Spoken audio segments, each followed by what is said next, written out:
Hey everybody, welcome back to the channel. I'm Dane, your host of the Rock and Metal Guardian. I hope you're having a fabulous Friday so far. Do you like it when your favorite artists or your favorite bands release a double album or a 2-disc CD set? I do. You get excited, right? It's twice the music. Hopefully all of it will be good. It's an event you can plan yourself, right? Well, today I want to talk about the Beatles White Album. And while it's an album I really enjoy, I find that there are quite a few tracks I don't listen to anymore. They don't do anything for me. They're silly, or they're just not the Beatles at their best. The Beatles are great for having, many albums that are great from start to finish. Not all of them, or, albums that don't have a lot of filler. And it's my opinion. I know I'm going to upset some people, but I think there's a lot of filler on the White Album. And even George Martin himself expressed to the Fab Four that he thought they should take a bunch of tracks off, and they ignored him, and they were stubborn, and they did what he wanted to do. And while maybe a bonus disc or an outtakes would have been nice of the tracks that he didn't care for, or many of us don't care for, kind of could have been a supplemental thing. But, it is what it is, and the Beatles went ahead and released all those tracks. So today I'm going to talk about my version of the White Album that I make in a playlist, and that means I cut away a lot of the filler or stuff that I think, and perhaps George Martin would agree with me. I don't know which particular tracks he didn't care for, but it's safe to assume that some of the tracks he and I would agree on. So I'm going to go ahead and get started and go through how I think the White Album could have been or should have been had the Beatles excised some of these tracks. Quite a few now. And as I said, I'm going to upset some people, but it's just an opinion. And I'm not here to make anyone angry or upset. I'm not saying if you like the tracks that I omit that there's something wrong. It's just, again, this is just kind of a fun exercise, if you will. So I would start the album with Back in the USSR, then followed by Dear Prudence, then Glass Onion, Obla Di, Obla Da, ... right? Great fun tune.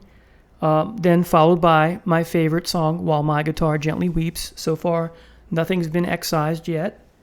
Then Happiness is a Warm Gun, followed by Martha, My Dear, followed by I'm So Tired. Great song. I think that's a bit underrated. Followed by Don't Pass Me By. I also think that's an underrated track. Then I Will. Then Julia. Then, and here's where things I think begin to go a little different. Instead of either of the Revolutions 1 or 9 that's on sides 3 and 4, I would here put in the single version of Revolution, because Revolution number 1 or Revolution 1 is too slow. Even the Beatles admitted that themselves. And a lot of us would argue and agree that Revolution 9 is just extremely obtuse and long and silly. Almost Monty Python-esque. And I love Monty Python-esque stuff, but for me that doesn't fit on a Beatles album. So it's Monty Python-esque in many ways, and other ways it's not. Just them clowning around and that sort of thing.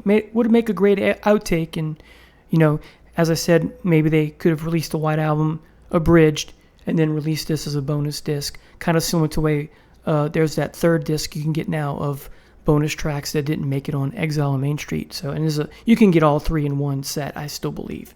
I had to buy the disc separate, though, because I couldn't find the 3-disc version of Exile. But we're here to talk about the White Album, or as it's also known as, the Beatles. So after Revolution, the single version, I would have Birthday, then Your Blues, great song, then Mother Nature's Son, then Everyone's Got Something to Hide Except Me and My Monkey, then Helter Skelter, and that's how it would close. So you still have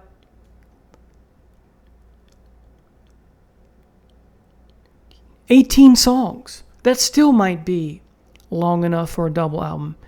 Maybe not. I didn't do the math with the time and everything, but I thought this would just be a fun exercise. I know I've talked to some people recently who feel the same way. Now, some of the songs that I admitted they would keep on and take others out and so forth and so forth.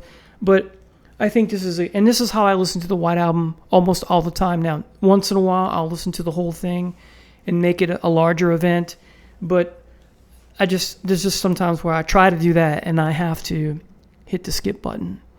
And I have it on both MP3 format and on CD. And I usually listen to it at home. If I listen to it in the car or on my soundbar through my TV, through my Blu-ray player, I'm skipping those tracks that I excised here. Anyway, so tell me what you think in the comments below. Am I crazy? Do you think I'm nuts? Oh man, those songs are great. Or do you agree with me totally? Or do you agree with some of what I had to say? So it's a short video today. Please don't forget to hit the like or subscribe button and click that notification button for upcoming things I'm going to talk about on this channel.